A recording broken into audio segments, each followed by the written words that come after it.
जैसा कि हमने पिछले भाग में सुना, प्रभु जामवंत ने नन्हे मारुति के हृदय में भगवान श्री हरि विष्णु के प्रति उत्सुकता तो जागृत कर दी। परंतु जब मारुति ने प्रभु जामवंत से कहा, जामवंत काका, आप हमें भगवान विष्णु के सभी अवतारों की कथा सुनाइए, तब प्रभु जामवंत ने मारुति से कहा, हमारी कुछ विवशता है, इसी कारण हम आपको अभी कथा नहीं सुना सकते हैं। और इतना कहकर वे वहां से चले जाते हैं। परंतु मारुति दौड़कर उनका मार्ग रोककर खड़े हो जाते हैं और कहते हैं, क्यों जामवंत काका, आप आज भगवान विष्णु की कथा क्यों नहीं सुना सकते? तब प्रभु जामवंत कहते हैं, आप नहीं समझेंगे पुत्र मारुति। मारुति हट करने लगते हैं और तुतलाते हुए कहते हैं, परंतु जामवंत काका, हमें यह बात समझ में नहीं आ रही कि एक छोटे से बालक की उत्सुकता शांत करने से आपको कौन सी विवशता रोक रही है? आप हमारा पेट स्पर्श कर देखिए, कैसे फूलता जा रहा है। अगर आप हमें कथा नहीं सुनाएंगे तो ना हमें भूख लगेगी और ना ही हमें निद्रा आएगी। फिर हमें माताजी से डांट पड़ेगी। क्या आपको यह सब अच्छा लगेगा जामवंत काका? फिर जामवंत जी मारुति को निकट बुलाकर कहते हैं, नहीं नहीं पुत्र मारुति, आप चिंता ना करें, हम आपको कथा अवश्य सुनाएंगे, परंतु आज नहीं। इतने में मारुति के कुछ मित्र वहां आ जाते हैं और जामवंत जी को घेर कर खड़े हो जाते हैं। उनमें से एक बालक, जिसका नाम सुरा है, वो कहने लगता है, जामवंत काका, जामवंत काका, आप मारुति को कथा सुनाने जा रहे हैं? जामवंत जी से पहले मारुति बोल उठते हैं, अरे हां सुरा, काका जामवंत हमें भगवान विष्णु की कथा सुनाने वाले हैं। इतना ही नहीं, जामवंत काका हमें भगवान विष्णु के सभी अवतारों तथा उनके सभी शस्त्रों के विषय में भी बताने वाले हैं। सुरा और सभी बच्चे एक साथ चिल्लाकर बोल पड़ते हैं, अरे वाह मारुति, अब तो हम सारे यहां बैठकर कथा सुनेंगे। मारुति उदास होते हुए कहते हैं, परंतु मित्र सुरा, आज हमारी ये इच्छा पूरी नहीं हो सकती। सुरा भी उदास मन से कहता है, अरे मारुति, परंतु ऐसा क्यों? क्या हुआ है आज तुम्हें? मारुति सुरा से उकताते हुए कहते हैं, अरे हमें कुछ नहीं हुआ है सुरा, परंतु जामवंत काका पता नहीं कहां व्यस्त होने जा रहे हैं। आज वे कथा नहीं सुना सकते। ना जाने कौन सी विवशता आन पड़ी है उन्हें। इतना कहकर मारुति कुछ सोचने लगे और कुछ क्षणों के उपरांत उन्होंने एक युक्ति सोचते हुए कहा, मित्रों, लगता है कि हमें काका जामवंत को गुदगुदी करके हंसाना होगा, फिर वे मानेंगे कथा सुनाने के लिए। ऐसा कहकर मारुति और उनके सारे मित्र जामवंत जी को घेर कर गुदगुदी करने लगते हैं और शोर मचाने लगते हैं, जामवंत काका, जामवंत काका, आओ ना, श्री हरि विष्णु की कथा सुनाओ ना। जामवंत काका, जामवंत काका, आओ ना, श्री हरि विष्णु की कथा सुनाओ ना। उन सभी बच्चों के इस दुलार भरे आचरण से स्वयं जामवंत जी भी प्रफुल्लित हो जाते हैं और वो सभी बच्चों से कहते हैं, अच्छा सुनो बच्चों, मेरी बात ध्यान से सुनो।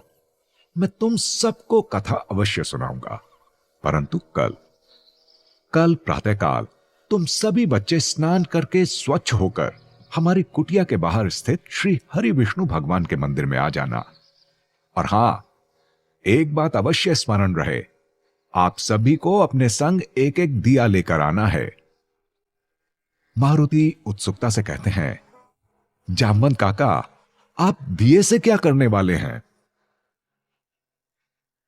जामवंत जी हंसते हुए कहते हैं, अरे अरे पुत्र मारुति, दिए तो अति आवश्यक हैं, क्योंकि हमें भगवान विष्णु की कथा से पहले भगवान विष्णु की आराधना करनी होगी। विधिवत पूजा अर्चना के पश्चात ही हम कथा प्रारंभ कर सकते हैं। मारुति फिर पूछते हैं, जामवंत काका, हमें कथा से पूर्व पूजा क्यों करनी होगी? क्या पूजा नहीं करने पर भगवान विष्णु क्रोधित हो जाते हैं? तब प्रभु जामवंत मारुति से कहते हैं, नहीं पुत्र मारुति, ऐसा नहीं है। हम भगवान विष्णु की पूजा इसलिए करेंगे क्योंकि भगवान विष्णु हमारे आराध्य हैं और हम नित्य उनकी पूजा अर्चना करते हैं। नन्हे मारुति पुनः उत्सुक हो उठते हैं और कहने लगते हैं, जामवंत काका, ये आराध्य का क्या अर्थ होता है? आप विस्तार से कहिए ना।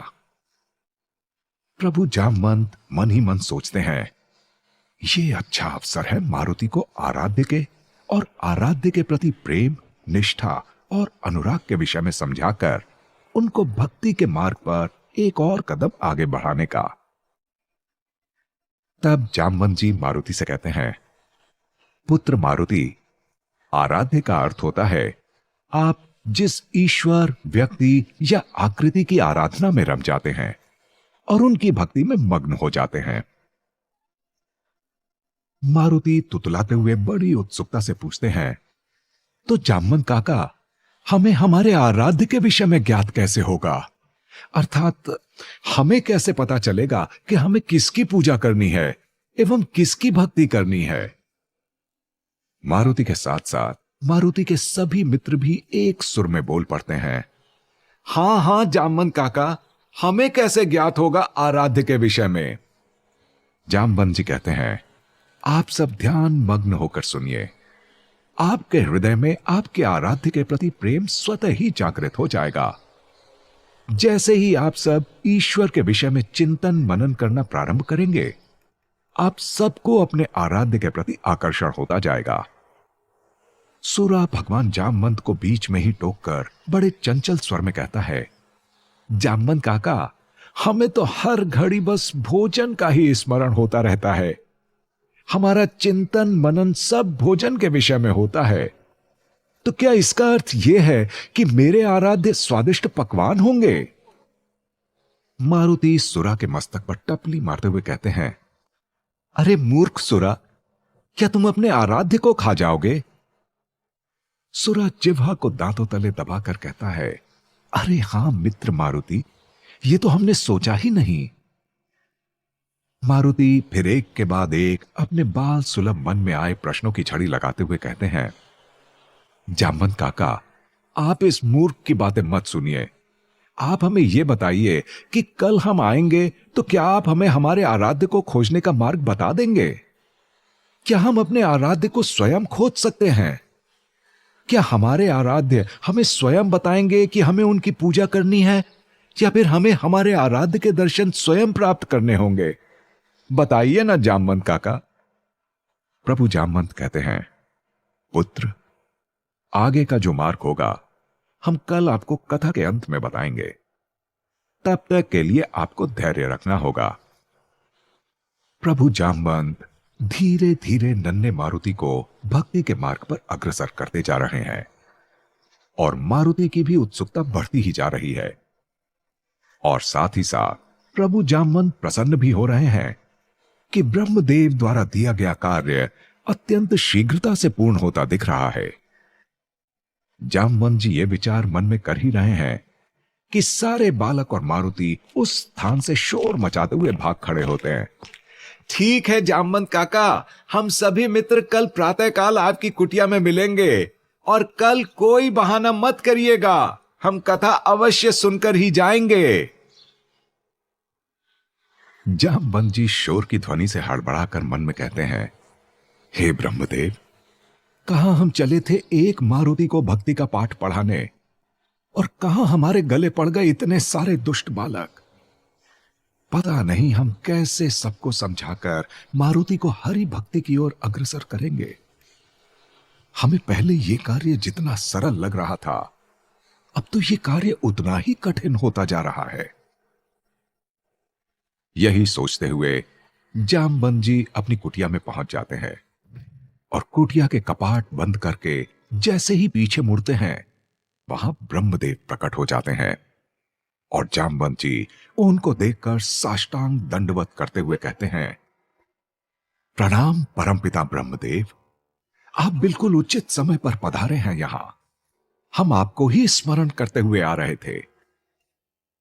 ब्रह्मदेव हल्की सी मुस्कान के साथ कहते हैं, वत्स जामवंत, आपने बहुत ही चतुरता के साथ अपने कार्य का प्रथम पड़ाव पार कर लिया है। मारुति भगवान विष्णु की ओर अग्रसर तो हो गए हैं, परंतु अब देखना यह है कि क्या उनका आकर्षण केवल गदा पाने की लालसा मात्र है, अथवा आपकी कथा सुनने के बाद वे हरिभक्ति में भी लीन हो जाएंगे। जामवंत जी ब्रह्मदेव से कहते हैं, जी प्रभु, हम भी इसी चिंता में पड़े हैं कि कहीं मारुति का यह आकर्षण केवल गदा का रहस्य जानने के लिए तो नहीं है, या मारुति कथा सुनने के बाद भक्ति के मार्ग पर चल पड़ेंगे। और प्रभु, वास्तव में इतनी कम आयु में किसी भी बालक का चरित्र चंचल ही होता है अथवा प्रतिदिन परिवर्तित होता है। ऐसे में किसी एक बिंदु पर बालक के मन को केंद्रित करना अत्यंत कठिन कार्य है। इतने में जामवंत जी की कुटिया के द्वार पर किसी प्रकार की ध्वनि सुनाई पड़ती है, जैसे कोई द्वार खुलवाकर अंदर प्रवेश करने की चेष्टा कर रहा हो। जामवंत जी द्वार खोलते हैं तो द्वार पर मारुति अपनी खिलौने वाली गदा से प्रहार कर रहे हैं। उस समय तक ब्रह्मदेव किसी के आने का आभास पाकर वहां से अंतर्ध्यान हो जाते हैं। वहीं देर शाम को मारुति को अपने द्वार पर खड़े देखकर जामवंत जी चकित स्वर में पूछते हैं, अरे पुत्र मारुति, आप यहां क्या कर रहे हो? रात्रि होने वाली है और आप इस प्रहर महल से बाहर हो। आपको लेकर महाराज और महारानी चिंतित हो रहे होंगे। मारुति उत्सुकता से कुटिल मुस्कान के साथ कहते हैं, अरे काका जामवंत, हम ना भगवान विष्णु के अवतारों के विषय में जानने के लिए अपनी व्याकुलता रोक नहीं पाए। हमारे पैर हमें स्वतः ही आपके पीछे ले आए, तो हम क्या करते बताइए? जामवंत जी बड़ी कोमलता से मगर हल्की मुस्कान के साथ कहते हैं, सुनिए युवराज मारुति, आपकी उत्सुकता तो बढ़ती ही जा रही है। इससे पूर्व कि हम आपको कल भी कथा ना सुनाने का निश्चय कर लें, आप तुरंत से पहले यहां से अपनी पूंछ लहराते हुए महल की ओर प्रस्थान कीजिए। मारुति प्रभु जामवंत से बड़ी चंचलता से कहते हैं, ठीक है ठीक है जामवंत काका, आप बड़े हैं इसलिए बालक पर बल दिखा रहे हैं। हम भी जब बड़े हो जाएंगे तब अत्यंत बलशाली हो जाएंगे। और हां, एक बात और, कल प्रातःकाल हम सूर्य की पहली किरण के साथ ही आपके द्वार पर खड़े मिलेंगे, ध्यान रहे काका। ऐसा कहकर मारुति अपने नन्हे कदमों से अपने महल की तरफ चल पड़ते हैं और महल पहुंचकर अपनी माता को पुकारते हुए दौड़ने लगते हैं। माताश्री, कहां हैं आप? माताश्री, देखिए हम आ गए हैं। माताश्री। मारुति स्वयं से आगे बात करने लगते हैं। न जाने हमारी माताश्री भी कहां चली गई हैं। यहां हम इतनी उत्सुकता में घूम रहे हैं और हमें कोई दिख ही नहीं रहा है जिसे हम कुछ बता सकें। तभी माता अंजनी रसोई घर से मारुति को पुकारती हैं। मारुति, ओ मारुति, हम यहां रसोई घर में हैं। आइए, तनिक ये लड्डू चक्कर बताइए कैसे बने हैं।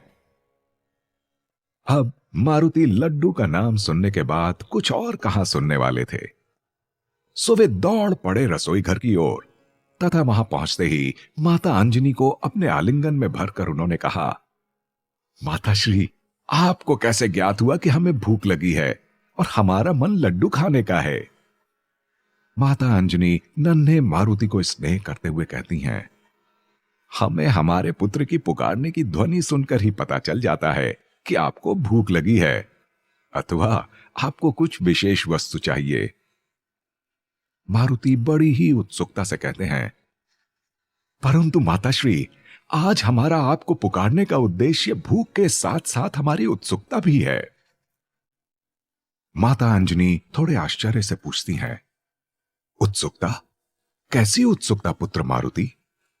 आखिर ऐसा क्या घटित हो गया कि आप इतने अधिक उत्सुक हैं? तनिक हमें भी बताइए क्या बात है अथवा क्या कारण है आपकी उत्सुकता का। मारुति पुनः बड़ी उत्सुकता से कहते हैं, माताश्री, माताश्री, क्या आपको ज्ञात है जब हम अपनी गदा को लेकर चिंतित बैठे थे, तब वहां जामवंत काका आए। उन्होंने हमें बताया कि संसार में एक ऐसी गदा भी है जो कभी भी खंडित नहीं हो सकता, और उस गदा का प्रहार अत्यंत बलशाली है। अगर किसी पर्वत पर उससे प्रहार किया जाए तो पर्वत भी 2 खंडों में विभाजित हो सकता है। क्या आपको पता है वो गदा कौन सी है, उसका नाम क्या है, अथवा किस तरह से उसे प्राप्त किया जा सकता है?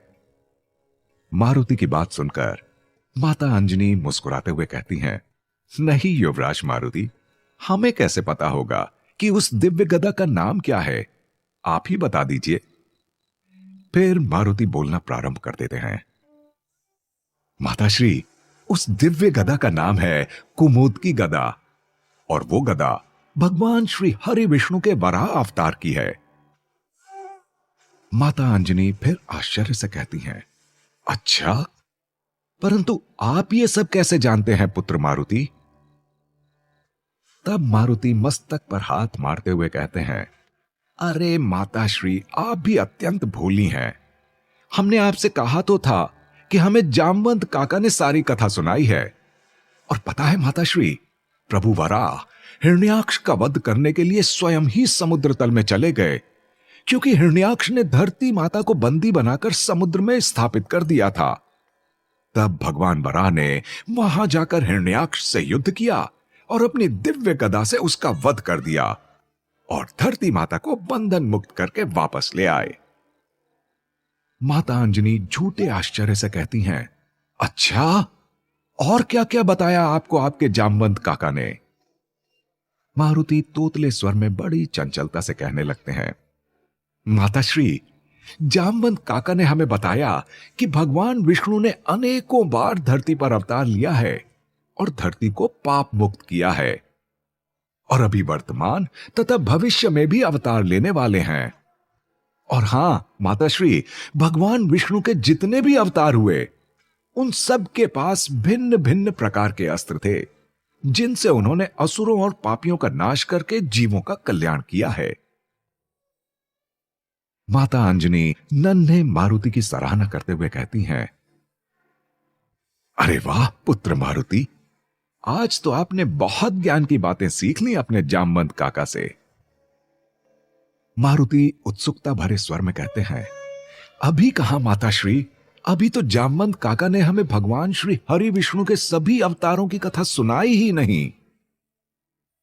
माता अंजनी उत्सुकता से पूछती हैं, क्यों पुत्र, जामवंत जी ने पूरी कथा क्यों नहीं सुनाई आपको? मारुति बड़े मुरझाए स्वर में कहते हैं, जामवंत काका ने हम सभी मित्रों को कल प्रातःकाल स्नान करके मिट्टी के दिए लेकर अपनी कुटिया के निकट आने को कहा है। माता अंजनी पुनः मारुति से पूछती हैं, क्यों पुत्र मारुति, आखिर ये कैसा नियम बताया है आपको जामवंत जी ने? मारुति ने असमंजस की स्थिति में कहा, माता, वही बात तो हमें भी समझ में नहीं आ रही कि जामवंत काका ने मात्र कथा सुनाने के लिए ऐसा करने को हमें क्यों कहा है। हनुमान जी कथा सुनाते सुनाते एकाएक रुक गए। वहीं तुलसीदास जी ने हनुमान जी से कहा, तो प्रभु, आपको जामवंत जी ने अगली सुबह कथा में क्या सुनाया था?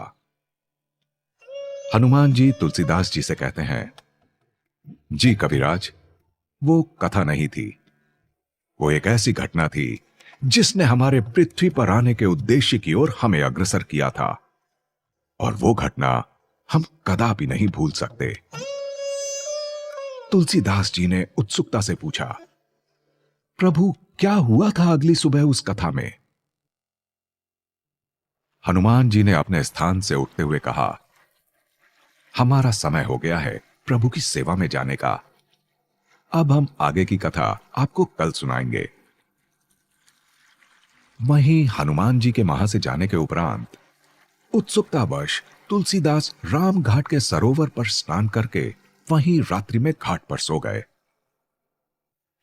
प्रातःकाल जब हनुमान जी राम घाट पर आए तो उन्हें तुलसीदास जी राम घाट के एक स्थान में ध्यान में लीन दिख रहे हैं।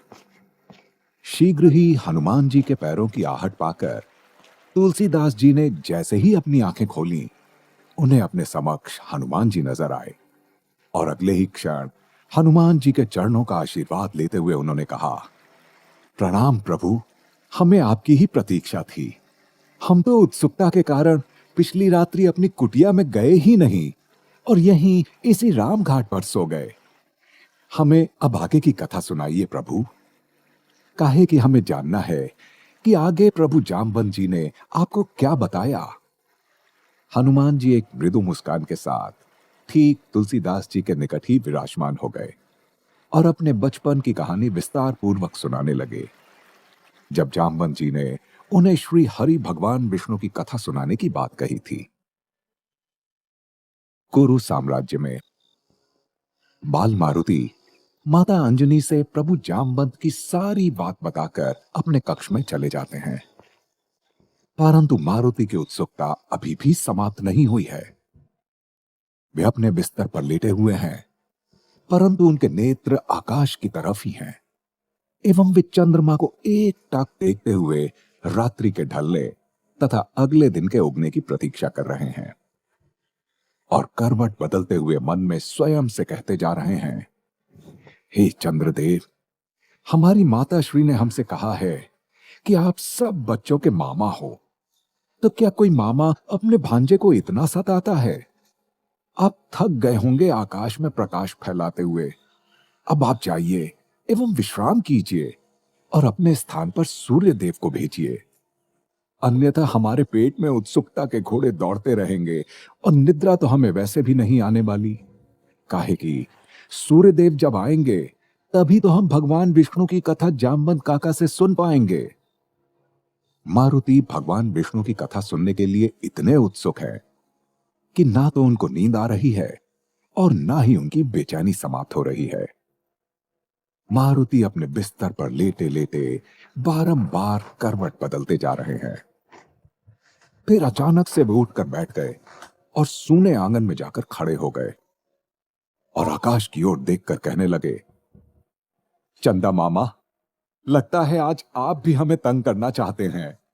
हम कब से आपसे आग्रह कर रहे हैं कि हमें जामवंत काका से कथा सुननी है, कथा सुननी है। आप चले जाइए और सूर्य देव को उगने को कहिए, परंतु आप हमारी बात सुन ही नहीं रहे। तो आज हम भी देखते हैं कि आप कितनी देर ऐसे आकाश में अविचल रहते हैं।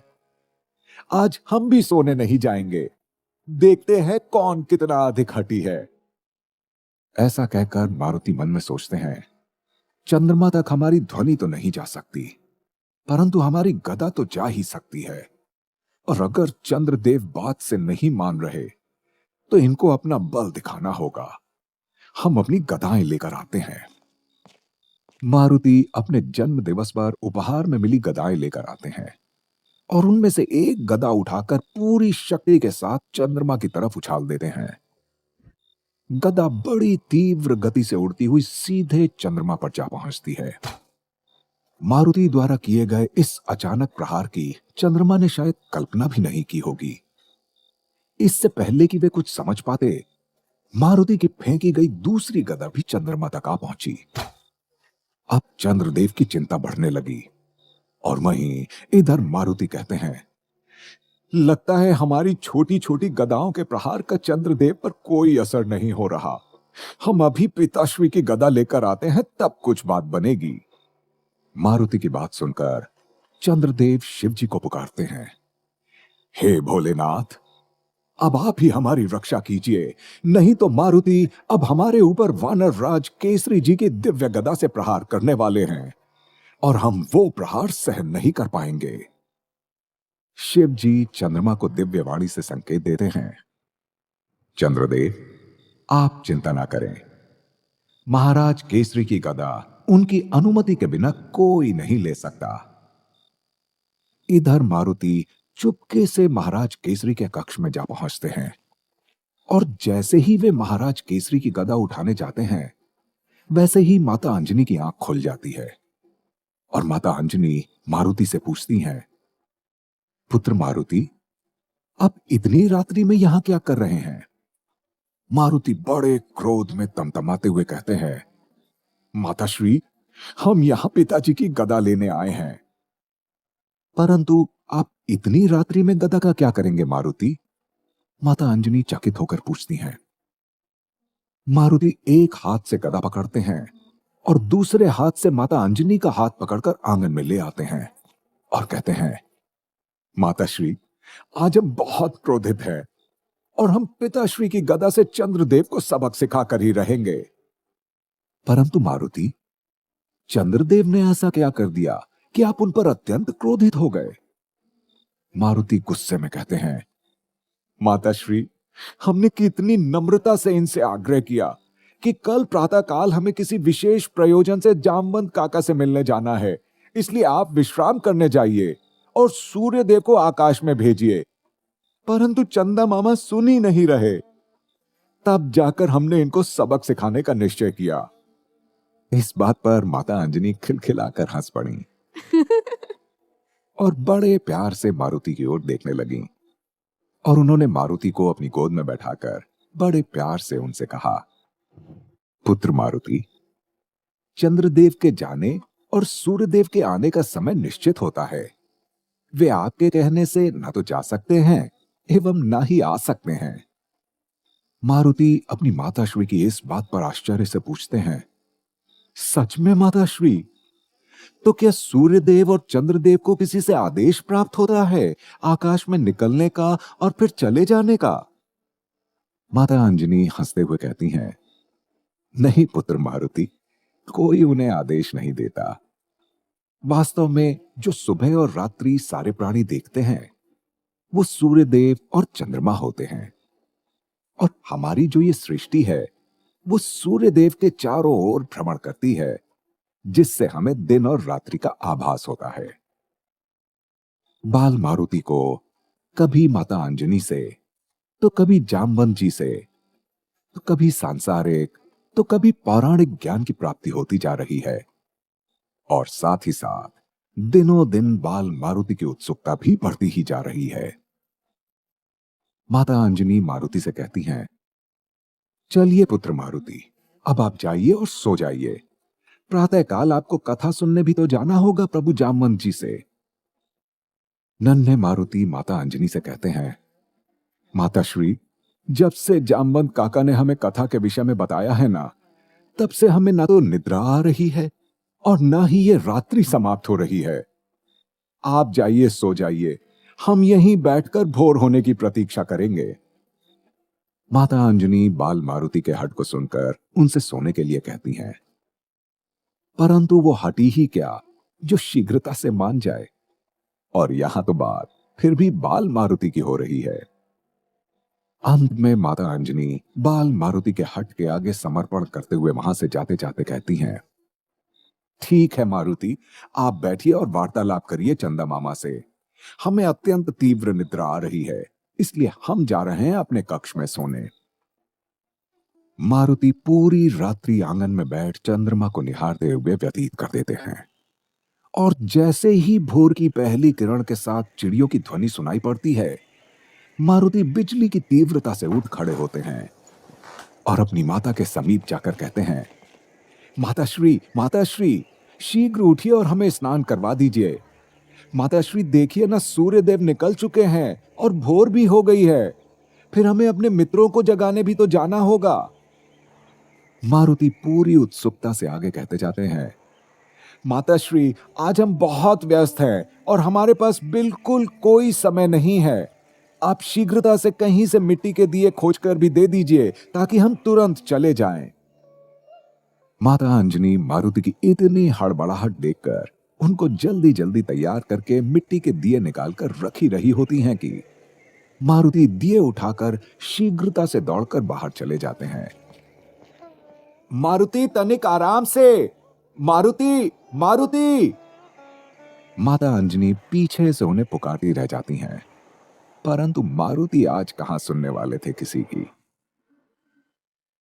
वो महल से निकलकर सीधे जा पहुंचते हैं अपने मित्र सुरा के घर, और सुरा की मां से पूछते हैं, काकी काकी, सुरा कहां है? सुरा की मां मारुति को देखकर प्रसन्नता से कहती हैं, अरे मारुति, इतनी सुबह यहां? मारुति हड़बड़ाते हुए कहते हैं, काकी आप अभी कुछ भी मत पूछिए हमसे, बस आप हमें यह बतलाइए कि सुरा है कहां। हमको लगा था कि सुरा सबसे पहले तैयार हो गया होगा, काहे कि हमें अभी बाकी मित्रों को भी जगाने जाना होगा। काकी हल्की मुस्कान के साथ कहती हैं, बाकी मित्रों के पहले तो आपको अपने मित्र सुरा को जगाना पड़ेगा। आपका मित्र तो अब भी निद्रासन पर लेटे हुए स्वप्न देख रहा है। मारुति थोड़ा झुंझलाते हुए कहते हैं, हे प्रभु, इस मूर्ख को इतना भी स्मरण नहीं रहा कि आज हमें कितने महत्वपूर्ण कार्य के लिए जाना है। मारुति इतना कहकर सीधे सुरा की चारपाई के निकट जा पहुंचते हैं और खर्राटे भरते सुरा को देखकर मारुति माथा पीट कर कहते हैं, हे भगवान, कैसा मूर्ख मित्र हमारे गले पड़ गया है। समय का बिल्कुल भी ध्यान नहीं है इसको। इस मूर्ख को जगाने में समय व्यर्थ करने का कोई लाभ नहीं है। हम इस बैल बुद्धि को ऐसे ही उठाकर ले चलते हैं। मारुति सुरा को खाट सहित उठा लेते हैं और लेकर चल पड़ते हैं। कुछ दूर जाने पर सुरा की आंख खुलती है तो वो स्वयं को खाट पर लेटा हुआ परंतु कहीं जाता हुआ पाता है, जैसे कोई उसको कहीं लेकर जा रहा है। इससे सुरा डर जाता है और कहता है, हे भगवान, कहीं हमारी मृत्यु तो नहीं हो गई? क्या हम अर्थी पर लेटे हैं? इतने में मारुति नीचे से आवाज लगाते हैं, घबराओ नहीं मित्र, तुम जीवित हो, अभी इसी लोक में हो। ये कहकर मारुति खाट को सीधा धरती पर पटक देते हैं, जिसके कारण सुरा की जो बची खुची नींद थी वो भी खुल गई। सुरा कहता है, अरे मारुति, तुम हमें खाट के साथ कहां लेकर जा रहे हो? तो और क्या करते भला हम? तुम्हें तो कुछ याद रहने वाला है नहीं कि हमें जामवंत काका के पास जाना था, और पता नहीं रात्रि में क्या खाकर सोए थे कि आधा मार्ग समाप्त होने के बाद तुम्हें होश आया है, और अभी हमसे पूछ रहे हो कि खाट समेत क्यों लेकर जा रहे हो। तब जाकर सुरा के मस्तिष्क में घंटी बजती है और उसे याद आता है कि जामवंत जी के पास क्यों जाना है। और सुरा हड़बड़ाते हुए कहता है, अरे अरे मारुति, हमें क्षमा कर दो, हमें सब याद है, परंतु एक मुसीबत है। अब क्या मुसीबत है, बताओ हमें। मारुति कड़े स्वर में कहते हैं। सुरा कहता है कि मारुति, मुसीबत यही है कि ना हमने धोती पहनी है, ना मिट्टी का दिया लिया है, और तुम हमें लंगोट में ही उठाकर ले आए, और तो और हमने स्नान भी नहीं किया। बस इतनी सी बात, यह मुसीबत तो हम अभी दूर किए देते हैं तुम्हारी। मारुति हंसते हुए कहते हैं। सुरा बड़े आश्चर्य से कहता है, वो कैसे मारुति? मारुति ने कहा, वो ऐसे मित्र कि मिट्टी के दिए हम अपने साथ 2 लेकर आए हैं, और जहां तक रही लंगोट की बात, तो हम कह देंगे कि सुरा अखाड़े से कथा सुनने आ गया है। सुरा फिर टोकते हुए कहता है, और जो हमने स्नान किया उसका क्या मित्र? स्नान तो हम अभी करवा देते हैं, ये लो।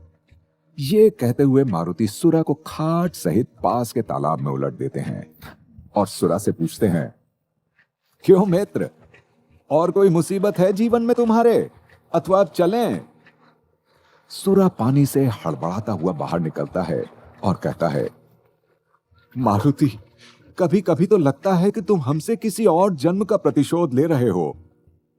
इसीलिए तो कभी हमें खाट सहित घर से उठा लाते हो, तो कभी पानी में पटक देते हो, और पता नहीं क्या क्या। अब नहीं बतानी हमें कोई मुसीबत अपनी, नहीं तो पता नहीं तुम हमारी लंगोट भी न रहने दो। चलो अब चलते हैं। और फिर वो दोनों मित्र वहां से निकल पड़ते हैं, और कुछ समय के भीतर ही दोनों मित्र बाकी मित्रों को जगाकर अपने साथ में लेकर जामवंत जी की कुटिया के निकट पहुंचे और पुकारने लगे, जामवंत काका, ओ जामवंत काका, कहां हैं आप? देखिए, हम आपके कथनानुसार आपके द्वार पर आ चुके हैं। आप भी कुटिया से बाहर आइए और कथा प्रारंभ कीजिए। आज आपके पास कोई बहाना नहीं है, आज हम सारी कथा सुनकर ही जाएंगे यहां से। तभी कुटिया के निकट मंदिर से बड़ी मधुर ध्वनि सुनाई पड़ती है, ओम नमो भगवते वासुदेवाय। ओम नमो भगवते वासुदेवाय। ओम नमो भगवते वासुदेवाय। मारुति अपने मित्रों से कहते हैं, लगता है जामवंत काका पहले ही जाग चुके हैं और भगवान विष्णु की ही पूजा कर रहे हैं। चलो मित्रों, सभी मंदिर में ही चलकर देखते हैं।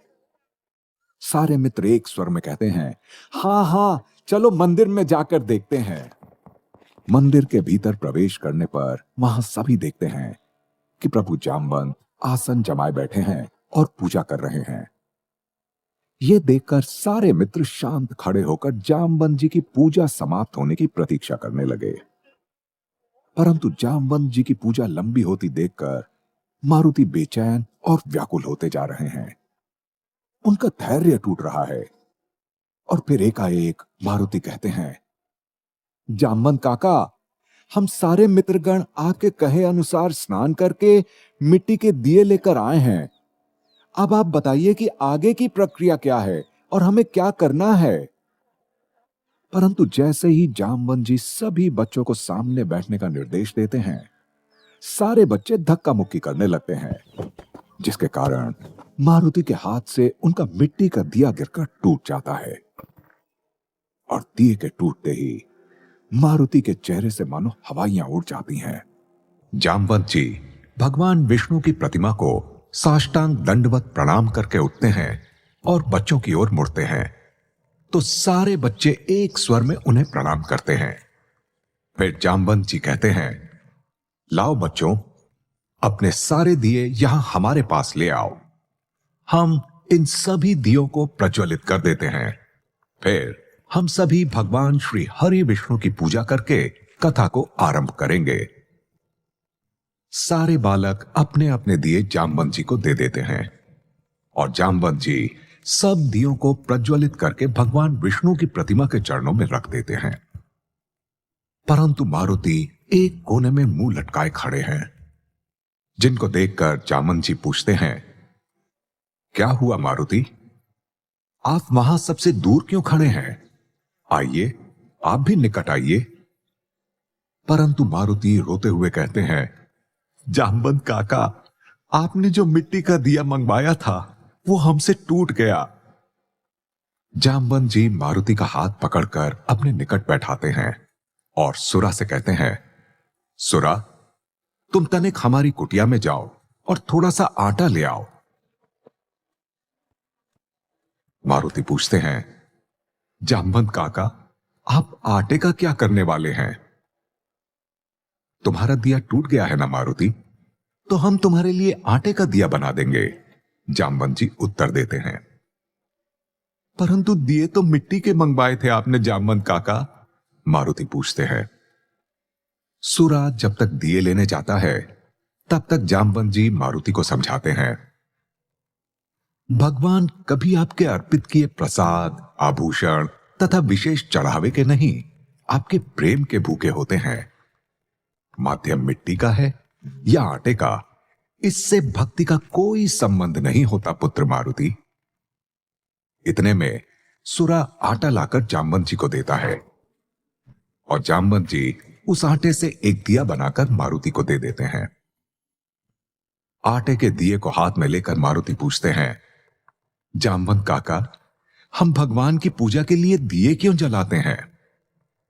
मारुति के इस प्रश्न पर जामवंत जी कहते हैं, पुत्र मारुति, दिए की जल्दी लौ हमारे और ईश्वर के बीच के मानसिक संपर्क को दर्शाती है। फिर मारुति कहते हैं, हम समझ गए जामवंत काका कि भगवान को धन अर्पण से नहीं, मन अर्पण से संतुष्ट किया जाता है एवं भक्ति में आडंबर का कोई स्थान नहीं होता। बिल्कुल सही समझे मारुति। भक्ति के लिए आपको बस सच्चे मन से भगवान का स्मरण करना होगा और किसी वस्तु की आवश्यकता नहीं। मारुति को यह समझाने के बाद जामवंत जी कहते हैं, चलो बच्चों, सब हाथ जोड़कर बैठ जाओ और नेत्र बंद करके भगवान श्री हरि विष्णु का ध्यान करो और मेरे साथ ये मंत्र दोहराओ। शांताकारं भुजं शयनं पद्मनाभं सुरेशं विश्वाधारं गगन सदृशं मेघवर्णं शुभांगं लक्ष्मीकांत कमल नयनम योगभिर्ध्यान गम्यम वंदे विष्णु भव भय हरम सर्वलोकेक नाथम। मारुति उत्सुकता से पूछते हैं, जामवंत काका, आपने जो ये मंत्र पढ़ा है उसका संपूर्ण अर्थ क्या है? हमारे मगज में तो कुछ नहीं पड़ा और ये सुरा तो मंत्र सुनकर अपने केश नोच रहा है। जामवंत जी कहते हैं, नहीं नहीं, किसी को आवश्यकता नहीं केश नोचने की।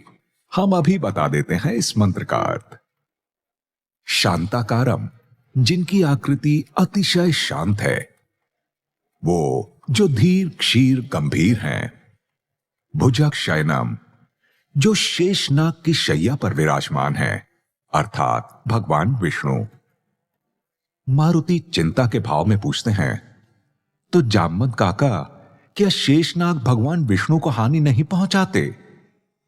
जामवंत जी कहते हैं, नहीं पुत्र, शेषनाग भी भगवान विष्णु के परम भक्त हैं, इसीलिए उन्हें हानि नहीं पहुंचाते हैं। अच्छा, ऐसी बात है।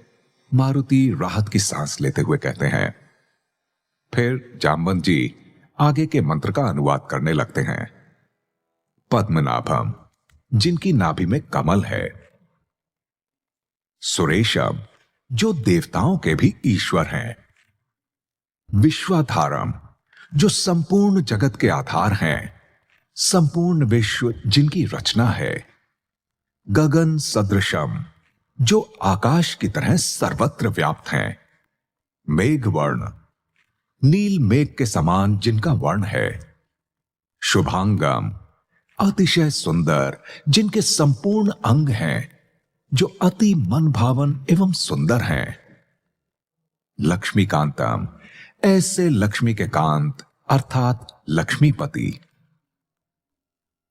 कमल नयनम, कमल के समान सुंदर नेत्र।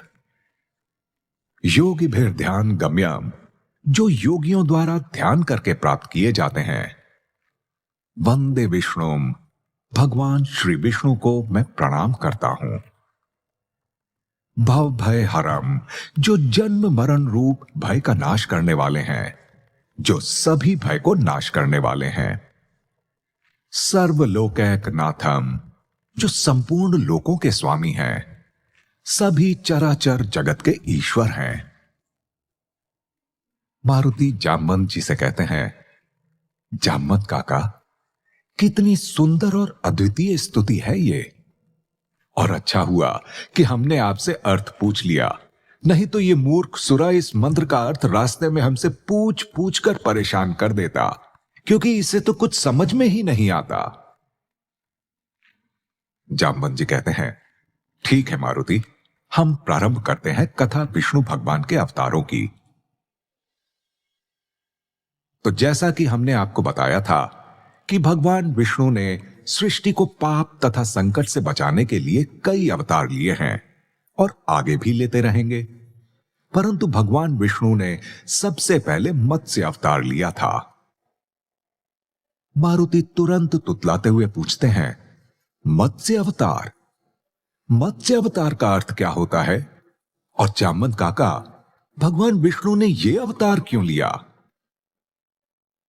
जामवंत जी कहते हैं, देखिए वत्स मारुति, मत्स्य का अर्थ मछली होता है और हम आपको अभी विस्तार से बताते हैं संपूर्ण कथा। आप कृपया करके हमें कथा शुरू से अंत तक सुनाने दीजिए। हम आपको सब बताते चलेंगे, भगवान विष्णु ने कौन सा अवतार क्यों लिया था। जामवंत जी पुनः कथा प्रारंभ करते हैं। भगवान विष्णु ने मत्स्य अवतार लेकर पृथ्वी को जल प्रलय से बचाया था तथा समुद्र में छुपाए गए वेदों को भी प्राप्त किया।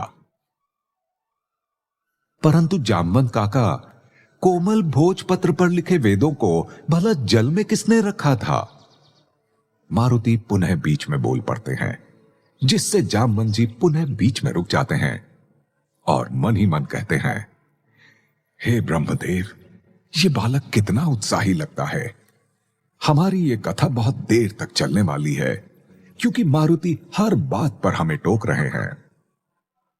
और प्रभु जामवंत मारुति से कहते हैं, पुत्र मारुति, ये कथा तब की है जब राजा मनु को प्रातः नदी में स्नान के समय एक नन्ही मछली मिली थी, जो उनके हाथ में आकर राजा मनु से कहने लगी, हे महाराज, आप हमें रहने का कोई स्थान दीजिए।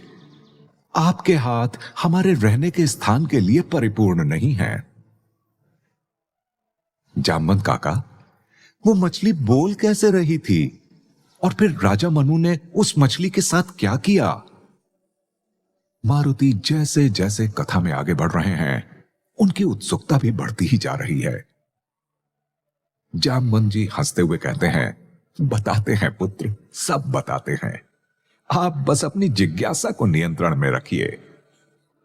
परंतु काका, आप सबसे पहले हमें यह बताइए कि राजा मनु कौन थे? मारुति ने पुनः उत्सुक होकर पूछा। शाबाश मारुति, अब आपने सही प्रश्न से शुरुआत की है। आइए, हम आपको सब क्रमानुसार बताते हैं। तो राजा मनु को कई मान्यताओं के अनुसार पृथ्वी का प्रथम योगी पुरुष माना जाता है। मारुति तुरंत पूछते हैं, जामवंत काका, अगर राजा मनु प्रथम पुरुष थे तो उनकी माता कौन थी? जामवंत जी हंसते हुए कहते हैं, हमें पता था मारुति कि आप ये प्रश्न अवश्य हमसे पूछेंगे। तो आपकी जानकारी के लिए बता दें कि मनु ब्रह्मदेव जी द्वारा उत्पन्न किए गए थे, जिनको पृथ्वी पर मनुष्य जाति की उत्पत्ति के उद्देश्य से बनाया गया था। और राजा मनु का विवाह शत्रुपा के संग हुआ था। अच्छा, तो इसका अर्थ है कि राजा मनु ही संसार के सभी मनुष्यों के उत्पत्ति स्रोत हैं? मारुति बड़े आश्चर्य से पूछते हैं। हां पुत्र, आप बिल्कुल सही समझे।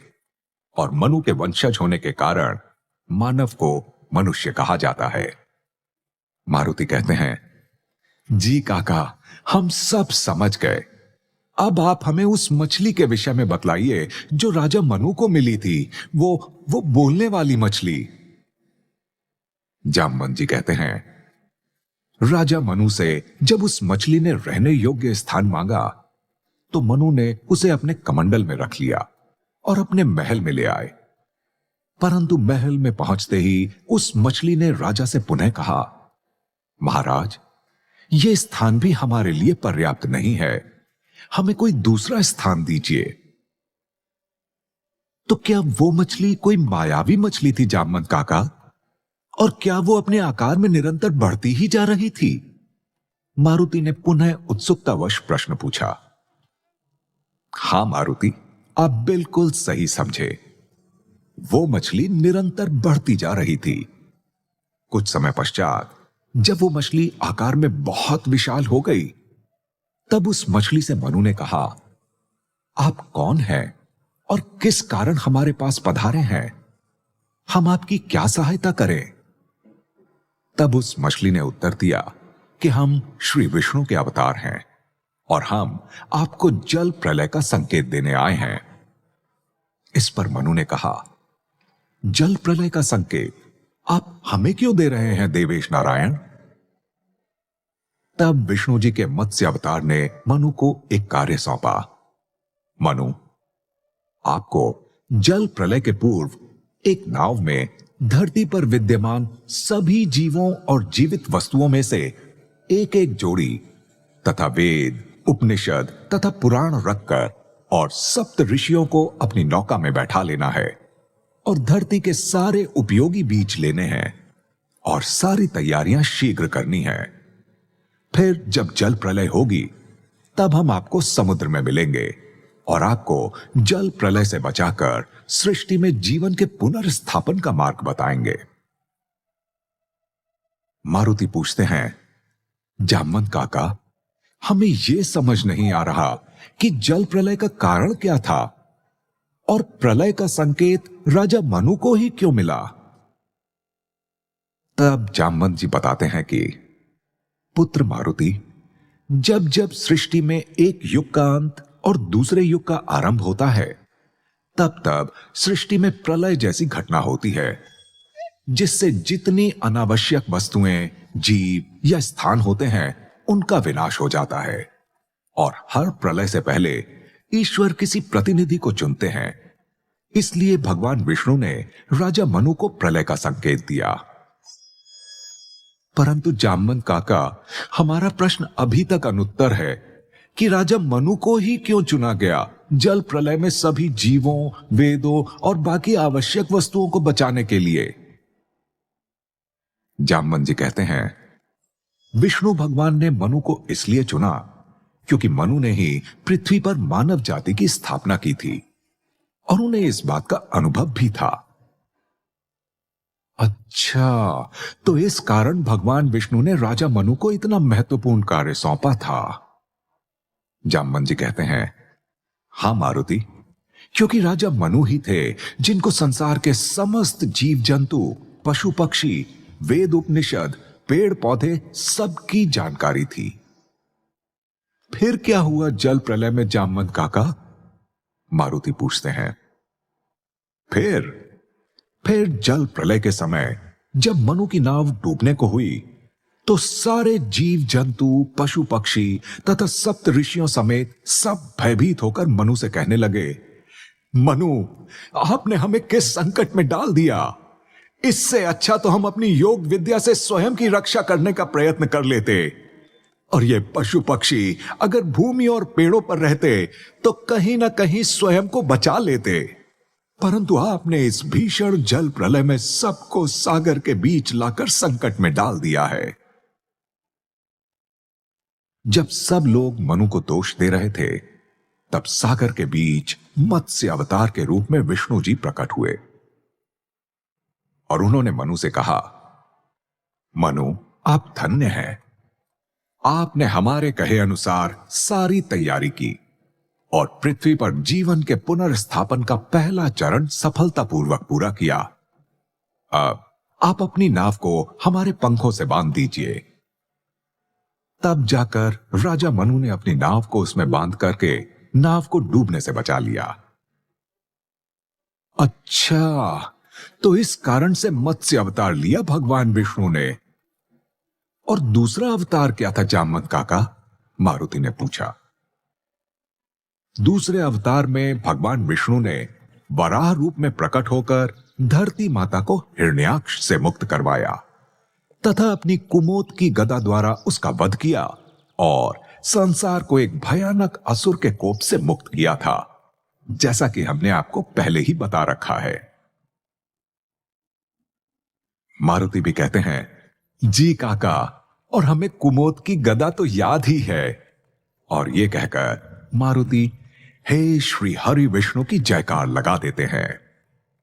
बाल मारुति के जयकारे के साथ ही उनके समस्त मित्रगण भी एक सुर में भगवान विष्णु का गुणगान करने लगते हैं।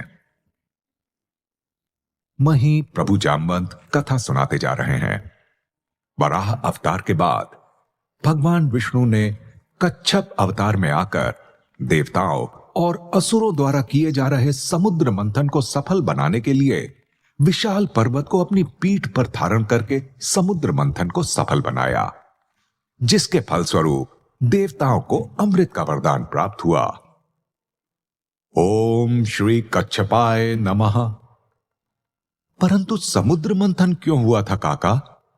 और हमने तो आज तक माता श्री को दही का मंथन करके घी और मक्खन निकालते देखा है, तो क्या समुद्र मंथन से ढेर सारा घी और मक्खन निकला था? मारुति पुनः सवाल करते हैं। और मारुति की बात सुनकर सुरा मित्रों से कहता है, फिर तो सब लोग बड़े आनंद से मक्खन खा रहे होंगे। इस प्रश्न को सुनकर जामवंत जी कहते हैं, नहीं नहीं सुरा, लार टपकाना बंद करो। समुद्र मंथन घी निकालने के लिए नहीं हुआ था। तो फिर किस लिए हुआ था काका? मारुति ने पूछा।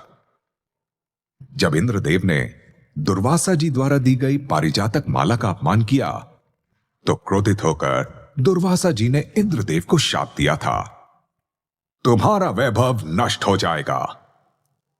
जिसके परिणाम स्वरूप लक्ष्मी जी समुद्र में लुप्त हो गईं।